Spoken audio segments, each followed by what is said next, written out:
So why is it separate?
Shall we start? Hello all, good morning.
Good morning all. Good morning all. We are waiting for 2 minutes to everyone to join so that we can start our session. Just wait for 2 minutes. Morning. Good morning all. Morning. Good morning all. We are waiting for 2 minutes to everyone to join so that we can start our session.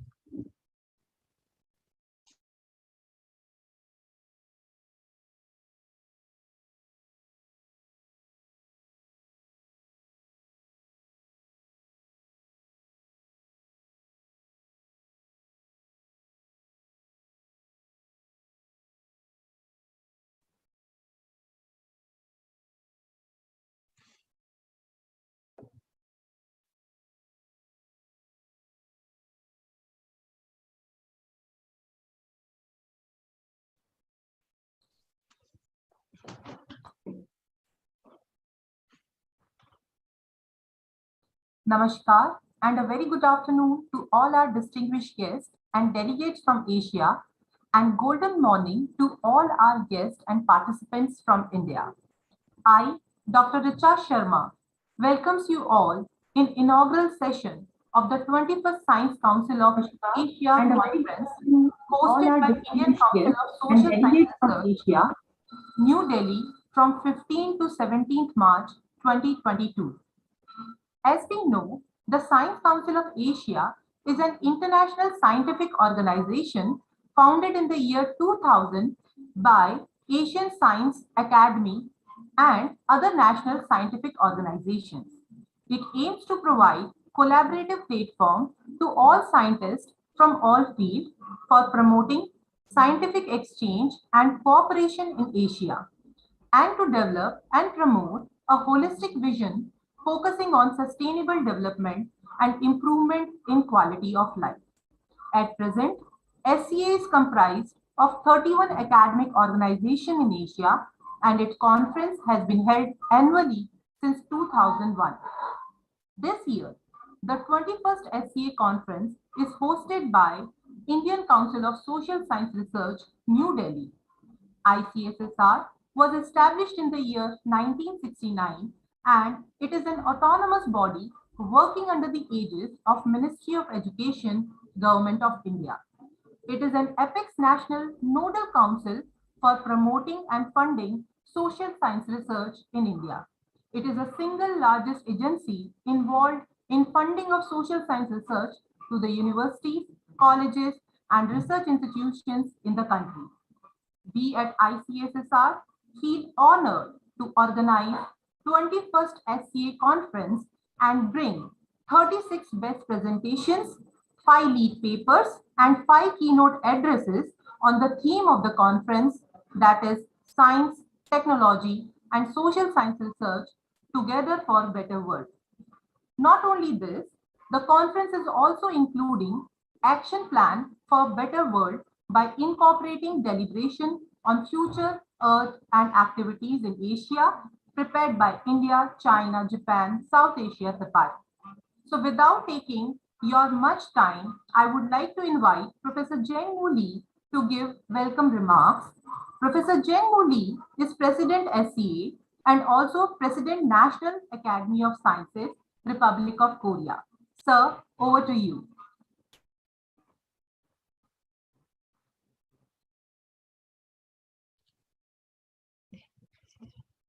Thank you. It is a great honor for me to deliver an opening remark as the President of Science Council of Asia at such a meaningful 2022 SCA conference. Also, I'd like to express my sincere gratitude and respect for SCA Vice President Malhotra and members of the organizing committee, and Professor Kanakasa Papasi, Chairman of Indian Council of Social Science Research, and SCA Secretary General Professor Shibusawa for the successful hosting of the SCA conference in the beautiful city, Delhi of India. Shall we all give them a big round of applause? Additionally, I'd like to express my sincere gratitude to all the presenters and participants of this conference, especially the distinguished keynote speakers, Professor Suchana Chavanich of Chulalongkorn University of Thailand, and Professor Bhushan Patwardhan of Savitribai Pune University. I understand that Science Council of Asia was established to promote cooperation in scientific research to handle diverse and urgent issues common to Asian countries. The theme of the 21st SCA conference, Science, Technology, and Social Science Research in Asia, Together for a Better World, matches very well with the goals of Science Council of Asia. I hope that all of you participating in this conference will share your knowledge and cooperate to promote scientific research and turn the risk of critical issues for our world into an opportunity and breakthrough to work into a better world. It is my sincere hope that the 21st SCA conference proves to be highly fruitful and shall be successfully completed. With my best wishes to you, I would like to express my greatest appreciation for all of the participants. Thank you very much.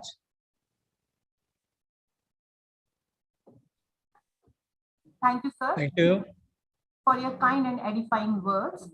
Now I would like to invite Professor K Malhotra, Professor of Economics, Vice President of SCA, and also Member Secretary ICSSR to give opening remarks.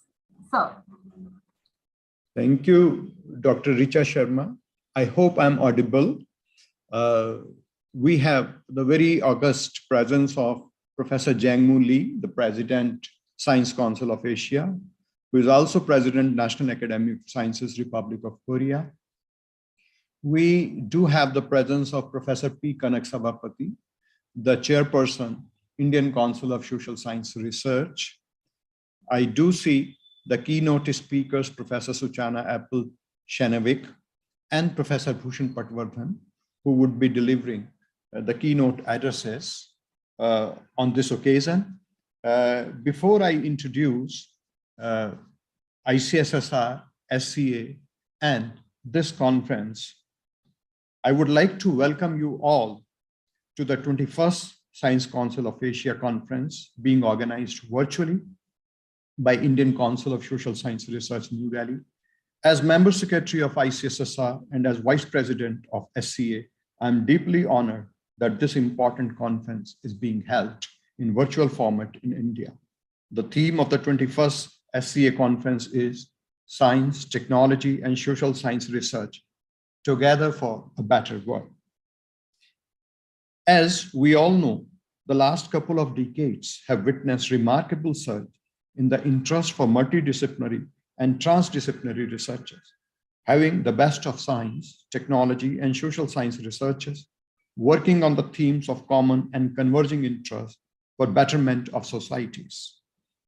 Across the world, there is a realization greater than ever before that science and technology are increasingly becoming part of day-to-day life, and so the society, its needs, aspirations, and adaptability to the transformations brought about by developments in science and technology, which have acquired pivotal position. This conference will offer the right platform for emerging young scientists from such a wide canvas to discuss, deliberate, and come together in bringing about new knowledge and foster multidisciplinary researches for a better world.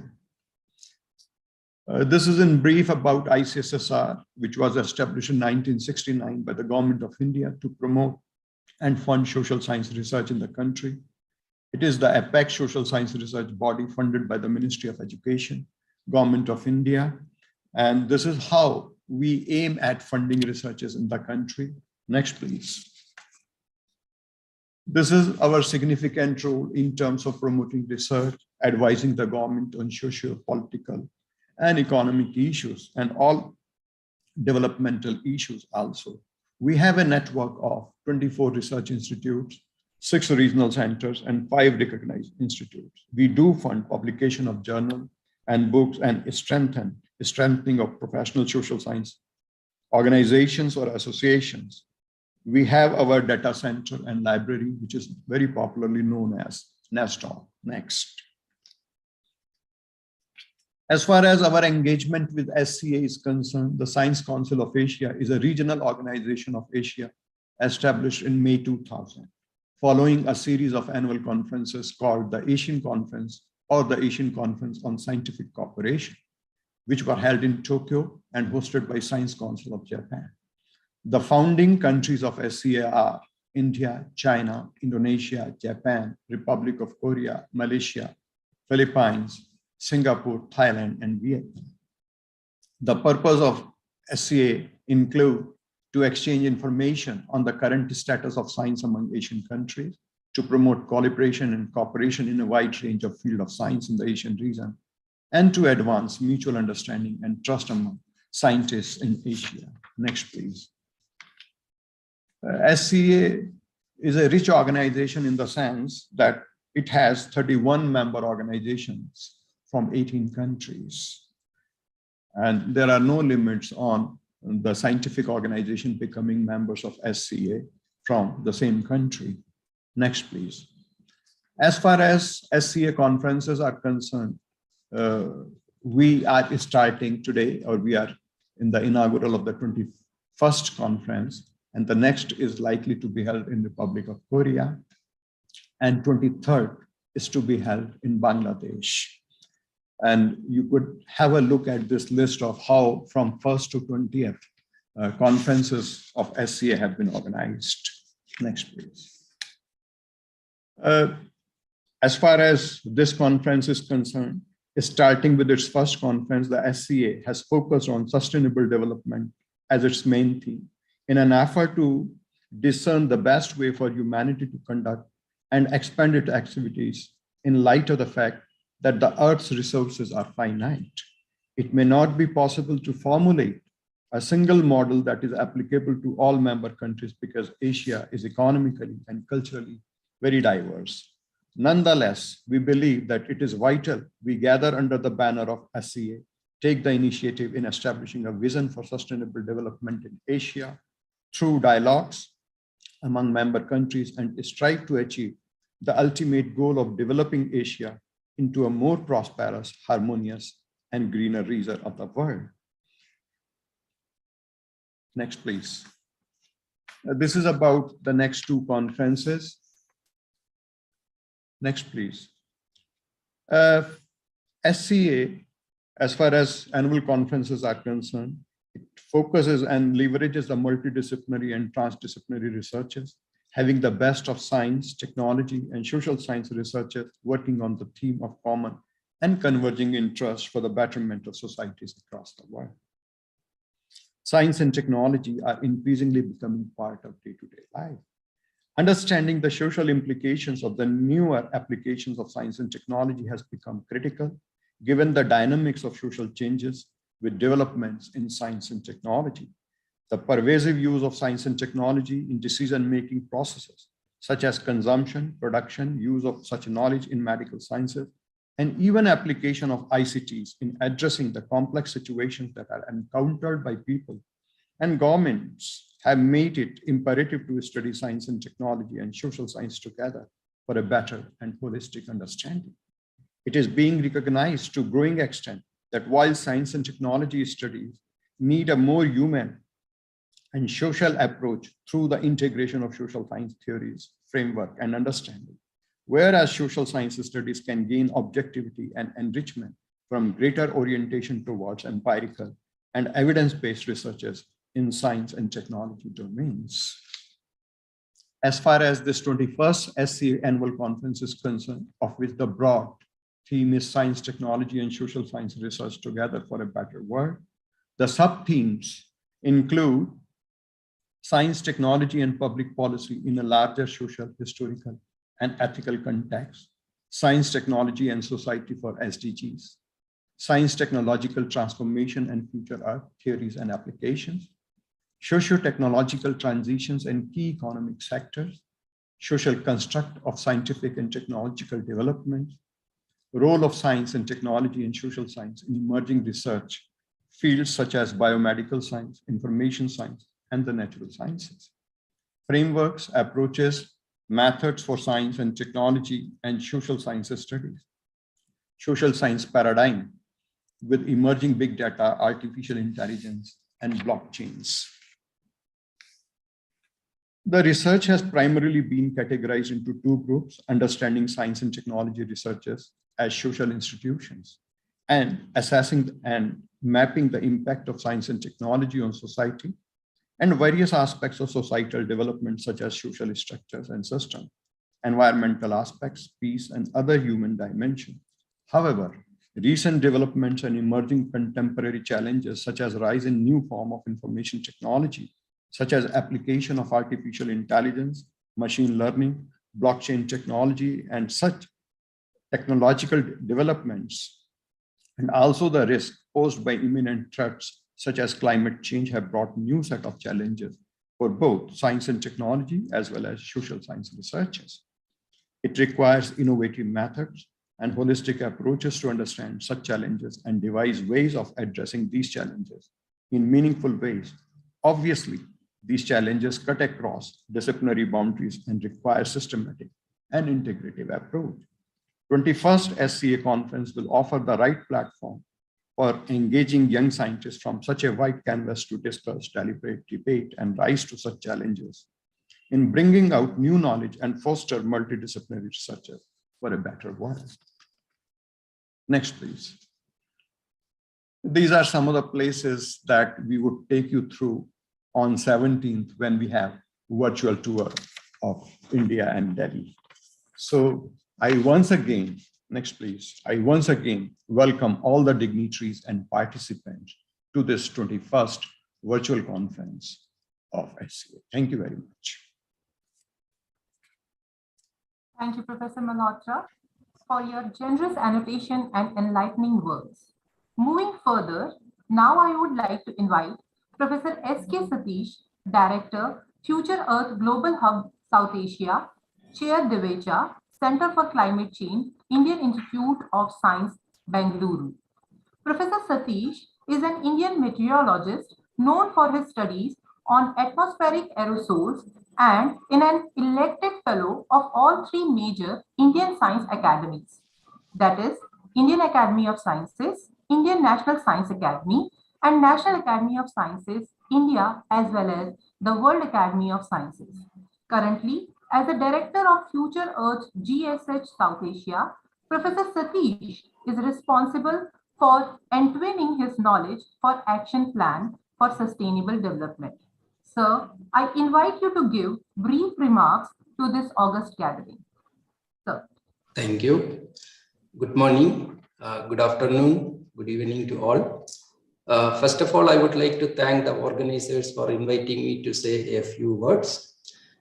I have been an active participant in some of the previous SCA conferences, and I am pleased to note that continued association between Future Earth and the Science Council of Asia.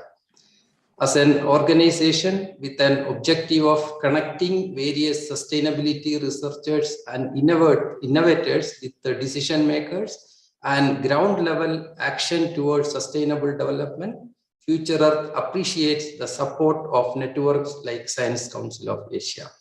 The role of science, community, and technology in today's world is crucial, considering the common socio-economic and environmental challenges that Asia and the world currently faces.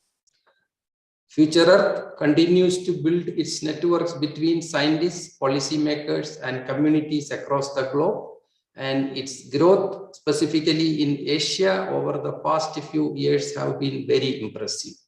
The 4 global hubs of Future Earth in Asia, along with other regional and national entities, are working to promote sustainability science in Asia, and Future Earth South Asia Global Hub is currently focused on food and water security, coastal communities, rapid urbanization, air quality, and associated health risk.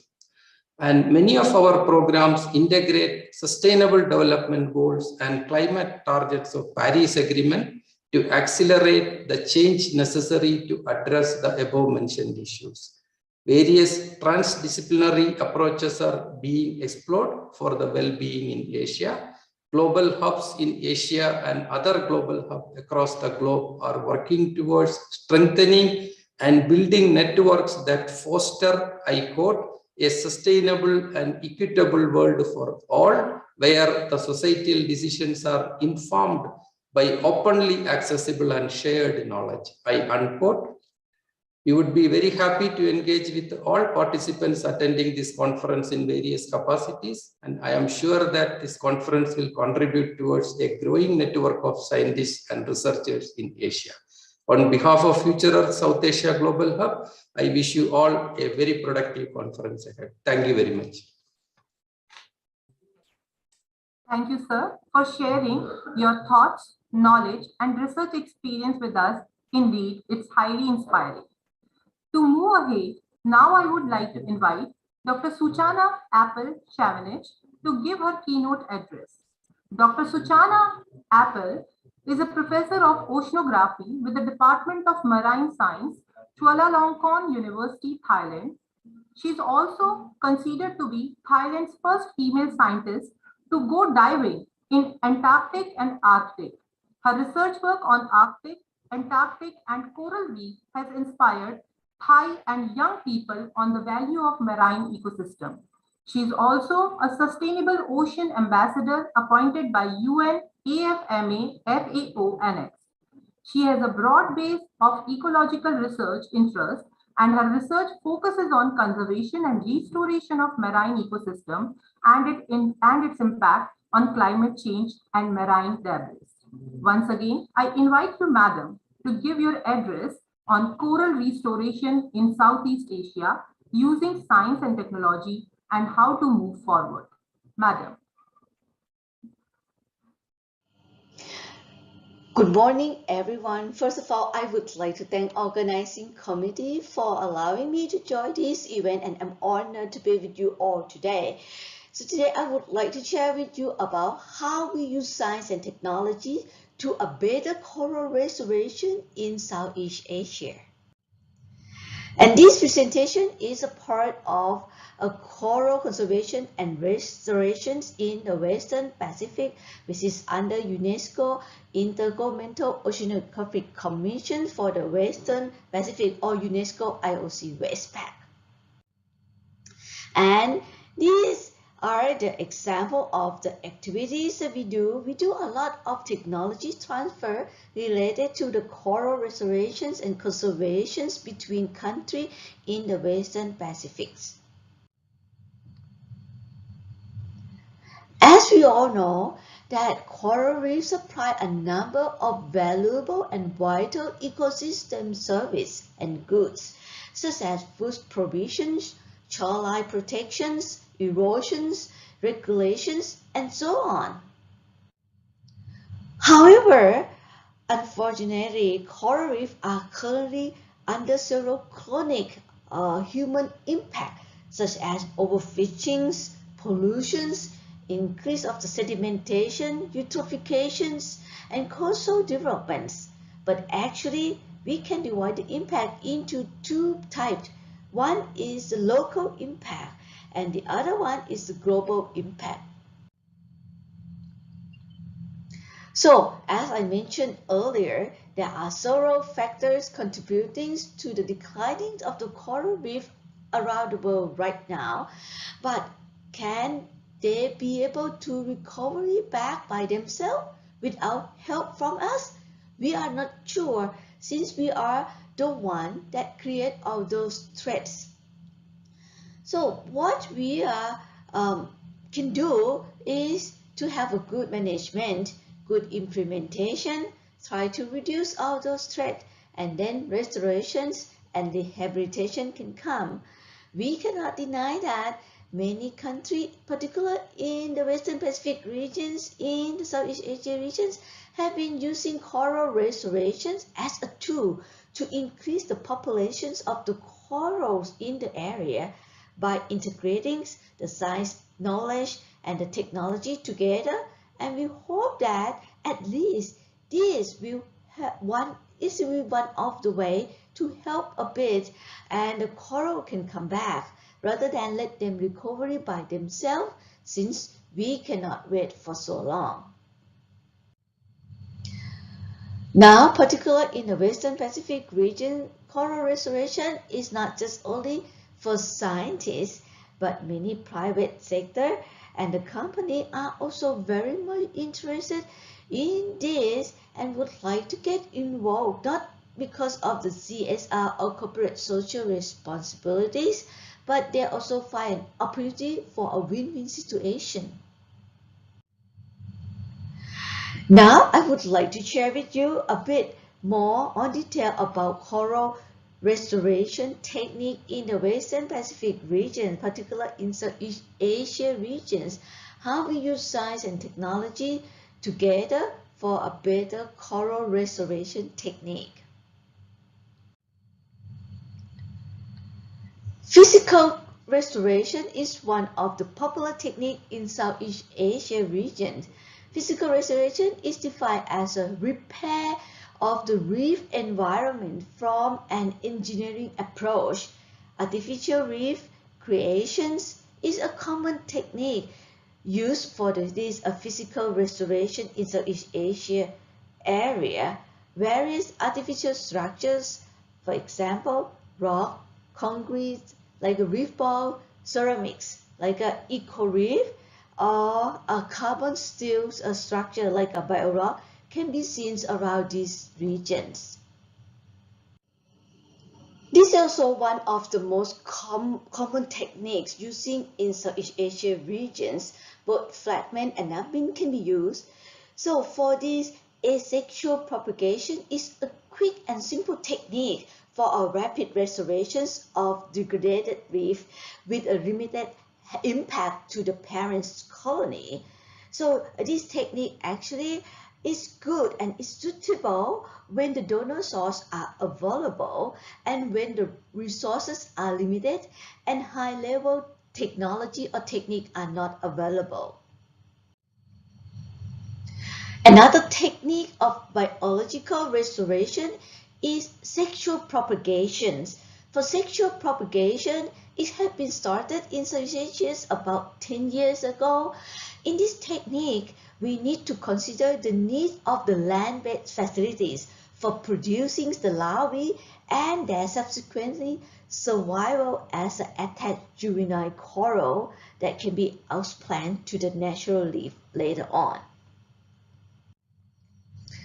So when we're talking about sexual propagation techniques, how we do it, it's not really as simple as asexual. So what we do is that we have to wait for coral spawn, and then after that we collect the coral eggs and sperm and then artificially fertilize it on the hatchery and then raise them for 2 years before we outplant them into the natural habitat.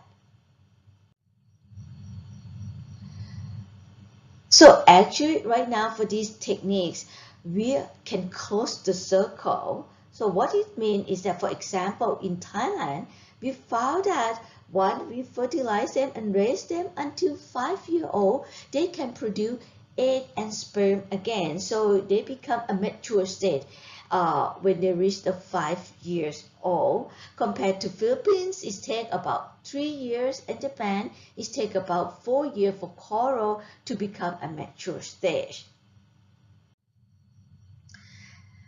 Additional to cultivations, we also try to develop additional technique that can help juvenile coral to grow better.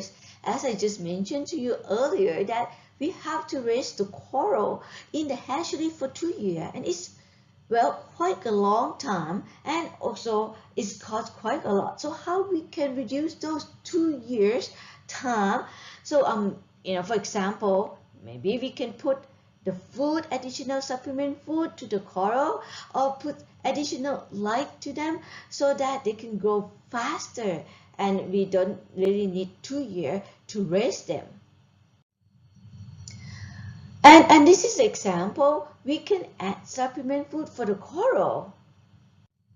And there it shows that coral eat it and can be able to digest the food that we give within a 2.5 hours. So this actually is another additional technique that we can add for the coral restoration when we culture the coral. And recently, what we found is that coral-associated microorganisms have become an interesting issue, as we can see here that those microorganisms can have an important factor to coral. Well, bacteria can help coral in terms of nutrient cycling. Archaea can help in coral health, protecting the coral host from pathogens, and fungi can help coral in resilient to the climate change or global warming as an example. And this is from Overcurrent's study. A recent study showed that bacterial communities can be found in the coral starting from their eggs, and after they become a juvenile, we also can find the coral communities associated in those stages too. And from our knowledge on the coral and bacterial relationships, we have used them to help the coral grow under the changing the environment conditions such as the climate change.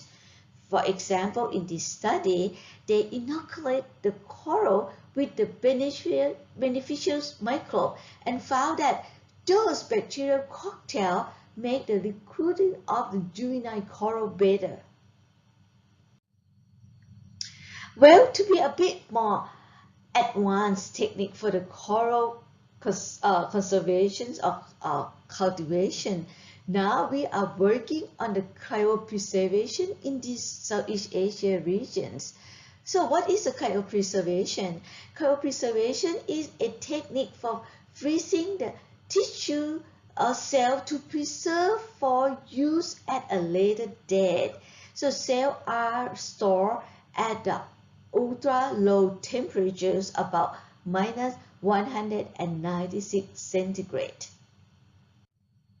So for these cryopreservation techniques has been used and very common in humans, in dog, in cat, but recently we just introduced this technique to coral for coral restoration and coral conservations. So, well, can we do it for this cryopreservation in coral? This is quite a challenge, but well, we can preserve a sperm of the coral now, and now we are also working to preserve the egg, but it's a little bit a challenge since the techniques of preservation, the egg and preservation of the sperm is quite different. But we know that if we can be able to do both sperm and egg using this cryopreservation technique, this will be a quite advanced step to preserve the coral in these regions. Also, back to restorations, how we can move forward under the climate change, under the changing environment, using the science and technology, and how we can make a better coral restoration and coral conservations. We have to make sure that we are not just only produce the mass baby coral, but our baby coral have to be able to adapt to the climate and thermal stress. You may heard about super coral, right? How we can make a coral to be a green man is very important, because we do not want to produce a baby coral and then they die because they cannot really tolerate to the environmental change. So it is important that the coral restoration technique have to be adjusted and advanced continuously to make sure that we not only organize the wedding ceremonies for coral or wedding organizer, but we want to make sure that we are a family planner for the coral. Make sure that baby coral that we culture can come out, become a hug baby. So that's why we need science knowledge and technology together for a better coral restoration. Thank you very much.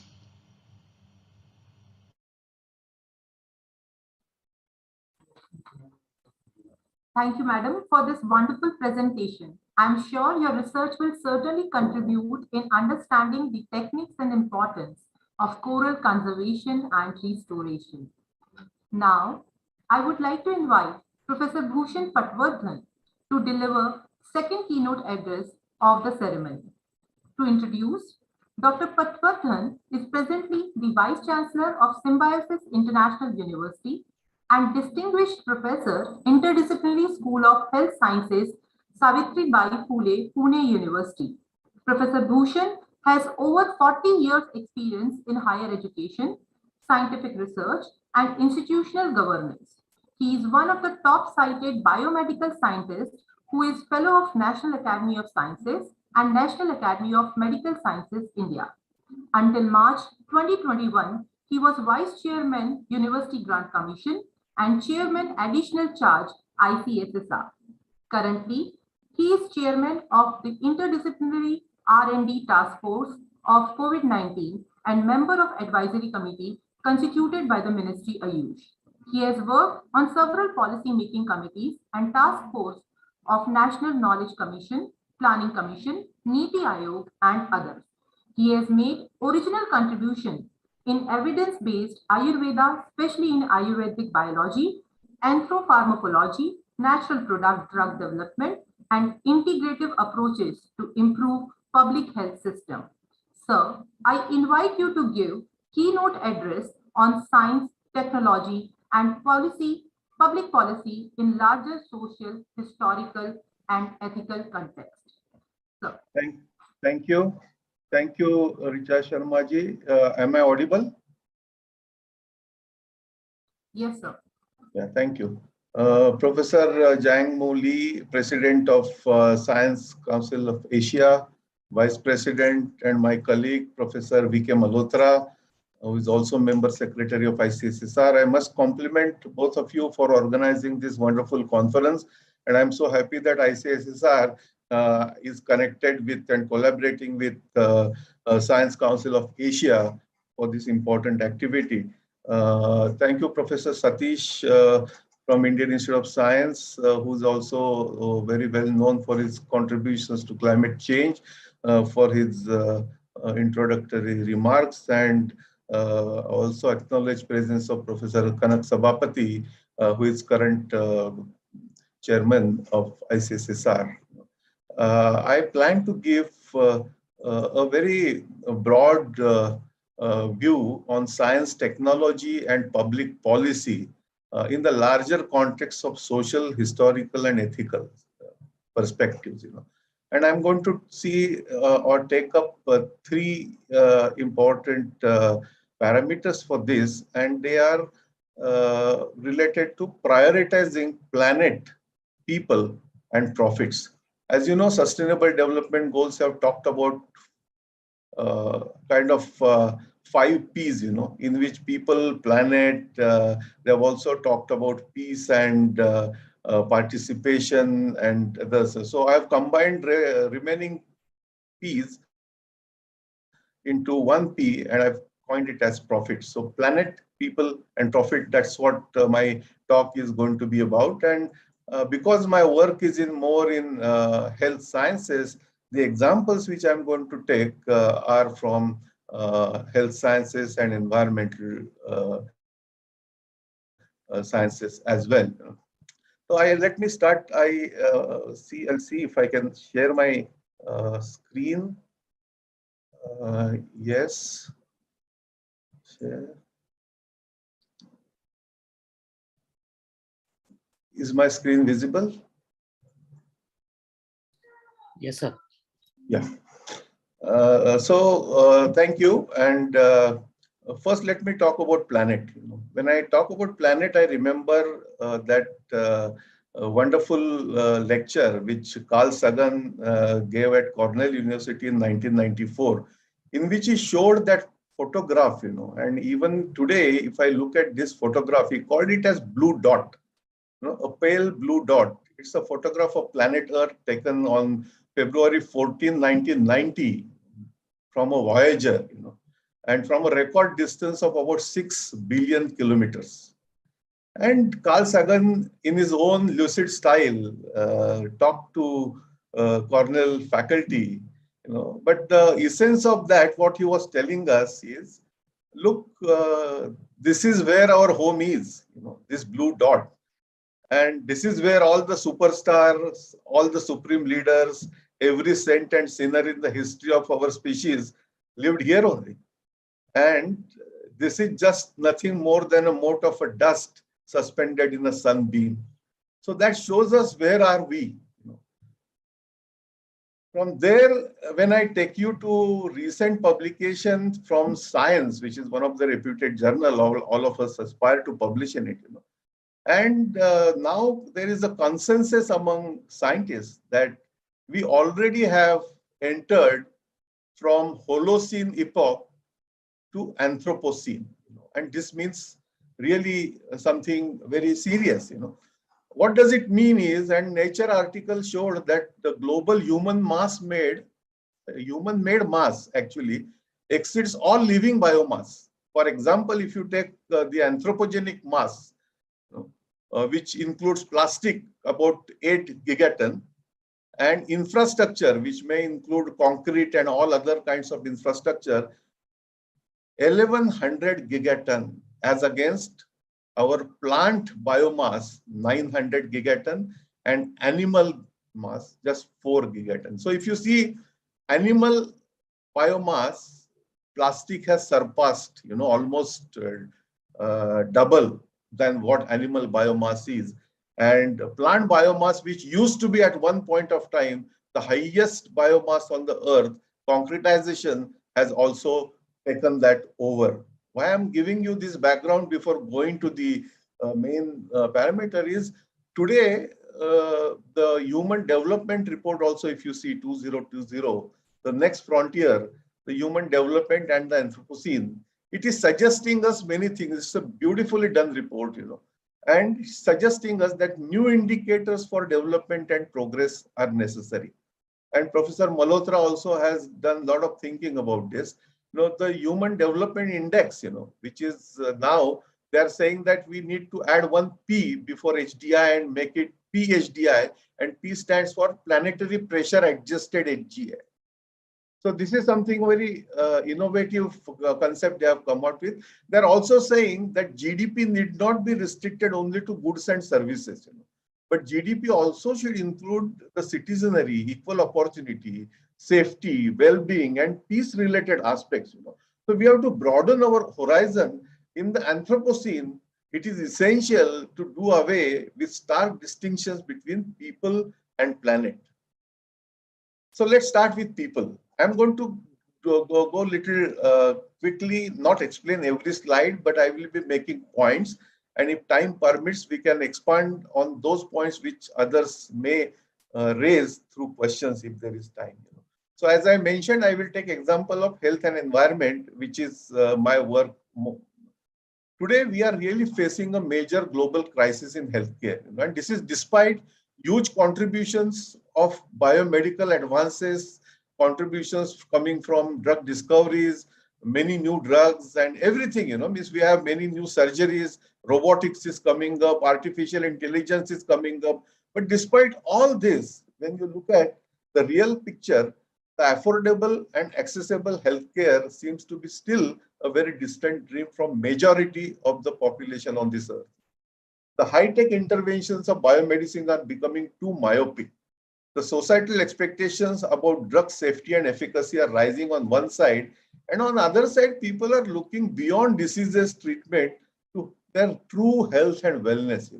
They really want simple measures. They don't want complicated, and there are simple measures built in our own cultures. But in the process of industrialization, we have destroyed our own cultures and we have adopted such lifestyles, which is leading us to what you see on the screen. This is the 10 top causes of death, and you will see that almost all are related in one way or other with environment. These are the top 10 causes. The first cause is stroke. Second is ischemic disease. Third is unintentional injuries. And by the way, this term is relatively a new term. Earlier, these used to be called as medical errors. So now medical errors are renamed as unintentional injuries. Then followed by cancer, chronic respiratory diseases, diarrheal diseases, respiratory conditions, infections. So you will see that infections have taken a little lower end, and non-communicable or lifestyle conditions have emerged as major pandemic. Now, the numbers third, which you see as unintentional injuries, has been taken over by corona. If you look at 2021 data, I'll come to that little later. Why this is happening, this is happening primarily because we are confusing, I feel, between health and healthcare. Health is not something which is governed, or we have been told that we can get health through medicine and doctors can give health. No, doctors can cure diseases. Health is in our hands, and it depends on 4 important pillars of health on which the whole building of health rests, and they are environment, lifestyle, nutrition, and fourth is genetics. So barring genetics, which is to some extent we can prevent but not do much, rest of the 3 pillars are in our hand. We can decide whether to take good food or bad, good lifestyle or bad lifestyle, or whether to protect environment or destroy. When any one of these pillars become weak, you need a support system, to make that building stand. And that support system is medical care. And we are considering medical care only as a main pillar of health, which it is not. And therefore, I would say that even the WHO definition of health, which says a state of physical, mental, social well-being, and not just an absence of disease or deformity. One more dimension to it also is being added, that spiritual health is equally important, to which I will not talk much because my focus will be more on environment. You'll see that environment is still a major cause of health or disease or a morbidity all over the world. I would like to take you to United States, because we all look at United States as the most developed country, rich country, and we, at least in our country, many used to also follow their lifestyle and culture. In 1975, I will take you to the US Congress, wherein W.S. Stewart, Surgeon General, the highest authority in the United States health-related policy making, made this statement in US Congress. He said, the time has come now to close the book on infectious diseases. Look at the overconfidence, which is reflecting, or rather I would say audacity, which is reflecting through this statement.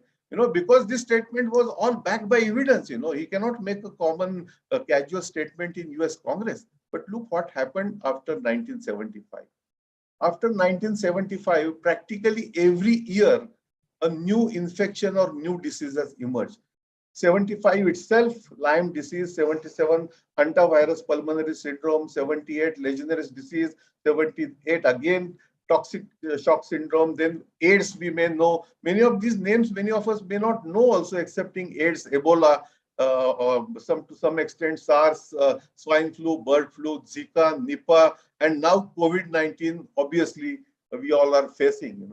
So infectious diseases has taken a very, very different shape, while some of them we have been able to control because of effective vaccination and because of simple measures, but effective measures such as pasteurization.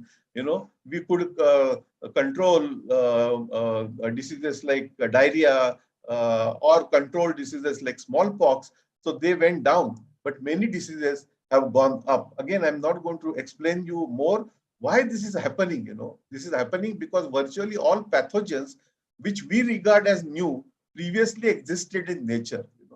The emergence as new agents disease has generally resulted not from pathogen changing necessarily, but from social conditions and environmental conditions or environmental changes which we have made primarily in this Anthropocene, which have created new environmental pathways for those pathogens to reach us in the new avatars. Doctors did not control cholera, typhoid, etc. In the West, but nutritious food, safe drinking water, and pasteurization of milk did for that. It's immunization and not antibiotics wiped off smallpox or controlled diarrhea or tetanus. Antibiotics are important, they are needed, but immunization or your own immunity is most important in the first place. If you get disease, you must use antibiotics, but the control of disease is more important. The focus on prevention is more important in today's world, and Corona has taught us it a very hard way. Environmental health threats vary dramatically worldwide. Developing countries face different kind of problems because of degraded local environments and infectious diseases. Rapidly developing countries such as India are in actually double jeopardy. We call it as double burden of diseases, because on one side, we have maintained burden from diseases like tuberculosis or malaria, and on the other side, we have imported lifestyle diseases by adopting the Western lifestyle. So traditional threats as well as emerging risk, and actually we are facing triple burden of disease also, which is coming through maybe other lifestyle related disorders. The developing countries are facing industrial pollution and emerging diseases. So these are industrialization. I will skip many of that, but globally, even if you take a simple example of air pollution, 1.4 billion are exposed to polluted air, and this number is increasing every year. Infectious diseases as of now today kill more than 17 million people, and mosquito WHO has announced as enemy number one, public enemy number one. Globally, you must accept that the poor are the most affected, whether it is inadequate water sanitation or dirty fuel or industrial accident or exposure to lead or tuberculosis, asthma most affected.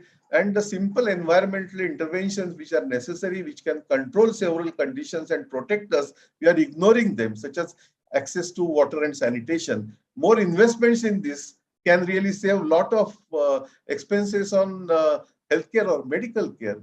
We should switch to clean and household fuels, improve insect control, stop trade in banned chemicals. In many places, even chemicals like DDT are also being used. The use or overuse of pesticides is causing major problem in countries like India. And third part now I want to come is, so we have covered planet, we have covered people, and now I'm coming to profit. Now it's about need and greed. When I talk about profit, I will bring that slide again for you, wherein you will see that JAMA March 21 article, has now put COVID-19 as number 3 position here. If you see number 3, so unintentional injuries now are on number 4, and COVID-19 has taken over as third largest cause of death. But at the same time, there are some articles which I may not discuss here, but I might tell you that there are studies done, proper studies published in peer-reviewed good journals. They have shown when doctors have gone on strike, actually the number of deaths have decreased. And when nurses have gone on strike, the number of deaths have increased. Now we have to see why this is happening. I'm just putting you the facts which are available in scientific literature. We are actually living in what I would like to call it as a medicalized society. And there are market forces on one side and curative practices dominance on the other, which has resulted in availability, accessibility, and affordability of healthcare, and which is confronted with many unresolved challenges, which I mentioned in the beginning. And there is a vicious cycle of medical or healthcare, in which gullible patient is at the center, and the patient, poor patient or people, they really don't know what to do because they are all surrounded by diagnostic labs, doctors, drug companies, hospitals, insurance companies, and we saw what happened during COVID-19, how exploitation, fraudulent activities happened in our societies, So health and medicine are two different terms. They should not be intermixed. They are not synonyms. We cannot think that by taking medicine, we will get health. Health is in our hands, and we should not undermine the natural power given to us, in our mind to heal our body. We have our own power to heal our body, like every natural creature has those powers, to heal ourselves. But we have lost that somehow, and we are expecting that health will be acquired with help of medicine, or doctors will help us to get medicine. While we talk about evidence-based medicine, which is a buzzword today, and we know that there is high level of evidence on one side, higher and higher level of scientific evidence, and we must accept that there is a huge success in biomedical research. I represent biomedical research, so I must accept that huge advances have been made. So, but at the same time, there are increased R&D costs. The industry fuel research, and industry fuel research comes with baggage. The scientific frauds, the desperation for profits, compromised ethics, corporate crimes, and nexus with regulators and doctors, all this is on the increase. On the other side, the value systems are decreasing, expensive medical education, fee for service culture, the referral commission cut practices, high cost of diagnostics equipments, and desperate pharmaceutical industry. If you compare how much pharmaceutical or industry spends on advocacy simply, you will see that something like, say, euro 40 million, if industry is spending, then the civil society is able to spend hardly 2. So there is a huge gap, and the profit, if you want just one example, I can go on giving examples after example, but this is the real example of a drug which was discovered for cancer. The cost to make this drug is 99 pounds. The price to patient is 83 pounds. The R&D cost, which company must have spent, is 0.6 billion, and sales since launch of this drug are 35 billion. We have to talk about profits. Yes, profits are needed, but at what cost? In India, there is a concept called Shubha Labh, meaning you should take profits which you really deserve without disturbing people's and planet's harmony. And not only I am talking about this, or India talks about it.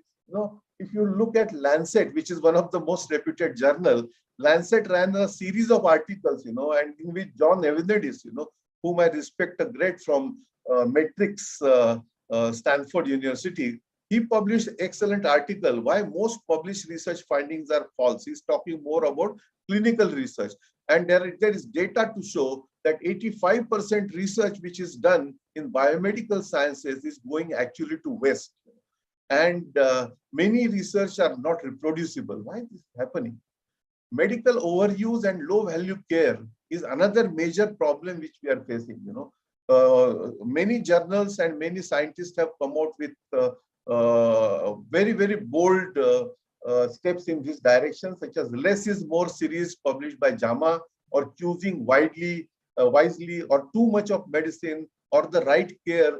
These are all by reputed agencies such as British Medical Journal, Lancet, JAMA, or other such top journals. One example only I will give you. There are several others, but one example I will give you. And this is example of statin, a very popular blockbuster drug which was used to reduce cholesterol. In 1984, JAMA, the Time magazine, if you can see on the screen, the picture, cover page of Time magazine talks about cholesterol with the picture of egg, and the same Time magazine in 2004, the picture is a scoop of butter, and they're saying eat butter. So why suddenly within these 20 years, 30 years, why suddenly Time magazine from cholesterol painting it as a villain came to a stage that cholesterol, don't worry about it. And the American Public Health Association, you can see this on the, in JAMA, they published an article, and now there is a consensus among scientists that there is no enough evidence to show that lowering of cholesterol, or lowering of higher elevated levels of cholesterol can really protect you from cardiovascular. So why all so many years statins? And but I must also explain you that, or admit that statins are wonderful drugs. We are talking about overuse or misuse of good drugs. So this statin story, to cut the story short, Time magazine came out with this cover page. During the same time, you will find that the patent of statin was expired. And when it was introduced in 1984, the statins were ready to be introduced. So you can make your own analysis, but the healthcare, cure and medicine, from healthcare actually, which is about primary healthcare, family medicine, health promotion, disease prevention, we are more focusing on cure, which is about hospitals, surgeries, drugs, and diagnostics. And they are also important. Please don't misunderstand me. I'm only talking about overuse or misuse. Hospitals are important, surgeries are important, drugs are important, diagnostics is extremely important. But more important is prevention and primary care or family medicine. From there, from healthcare to health cure, we are now in the area of health care. We are actually scaring people. Our business is based on how much people we are able to scare them. Look at the COVID scenario. And from this scare also, we are moving to third is health scam. During COVID, last 2 years, we have witnessed several scams also. So this is something which is worrying, and the impact on humans and society because of this profit, planet and people, need and greed. If you see, there is a situation which is really worrying.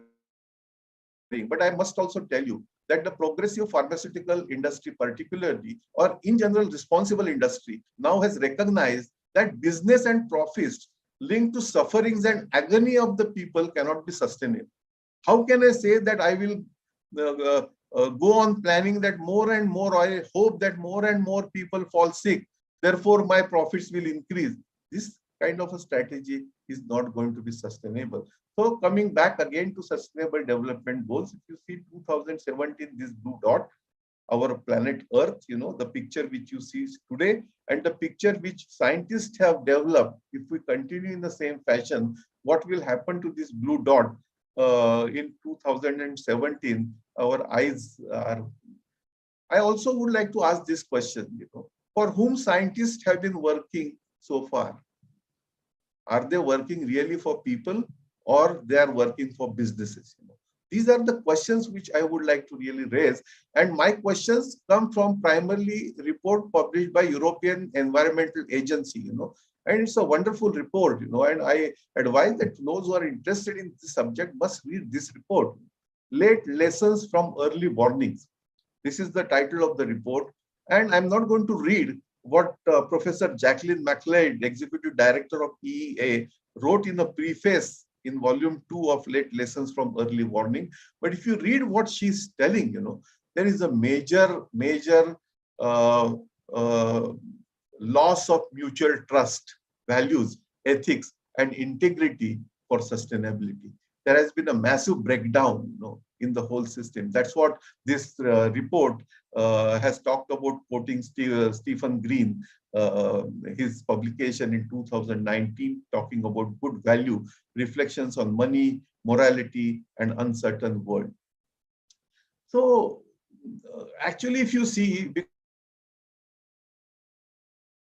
because I can see Professor Jang-Moo LEE here, who is coming from Korea. Professor Lee, our cultures have always been minimalistic, Today, Westerners are teaching us minimalistic lifestyle, but we have always been minimalistic. In India also, we have been conserving nature, we respected nature, we prayed nature, Nature was our God, and we used to really use, reuse. So this was right in our culture, which was destroyed.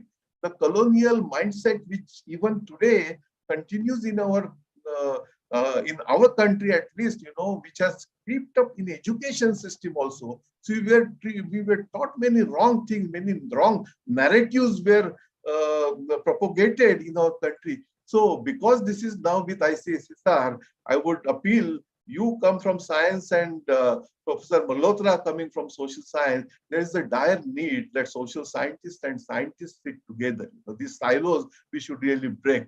And the triple bottom line approach, which is very, very important, we should really ask more and more industry to look at more seriously, considering planet, environment, people, and their social background, and profit and economy, all are important. But this triangle overlapping that and corporate social responsibility, triple line bottom line approach is important. Lastly, I will end by saying that Socrates said, I just quote, wisdom is knowing how little we know. On the screen, if you see the expanding knowledge horizon, the inside white portion, what you see is we think that we know. We think that we know. But the outside pale green and dark green is something which we don't know at all. So the great unknown, what we are really facing is the reality. And I would like to end by quoting from Panchatantra. Panchatantra is a Indian book which gives very small little stories about animals and nature. And at the end, they give you moral of the story. So one of such story gives a moral. By cutting trees and by creating mud of blood, which we are seeing even today around us, if one desires to get a place in heaven, what could be the ways to go to hell? We still exist on this blue dot. And it is an existential crisis for both human and nature. And there is no choice, friends. There is no choice. Either both of us exist or both of us extinct. So the choice is of us. Thank you, ICSSR and SEA for this wonderful opportunity. And I really look forward for more interactions. And I hope that this collaboration between science and social sciences grow globally. Namaskar. Jai Hind. Thank you, sir, for this wonderful and edifying presentation, interlinking planet, people, and profit. Indeed, it's a great pleasure to have you with us. With this, we close our opening ceremony and move towards parallel session on 8 different themes which are spread over 2 days. I hope each one of you has received the link to join session. If you face any difficulty, please feel free to contact us. We would also like to share an information that after a break of 15 minutes, you may kindly join the parallel session which will resume at 11:30 a.m. IST on theme 1 and theme 2 in hall 1 and hall 2 respectively. Once again, on behalf of organizers, I express deep gratitude to each of you for being part of 21st SCA conference. I hope this conference may be extremely beneficial to take steps towards better world with science, technology, and social science research together. Thank you very much.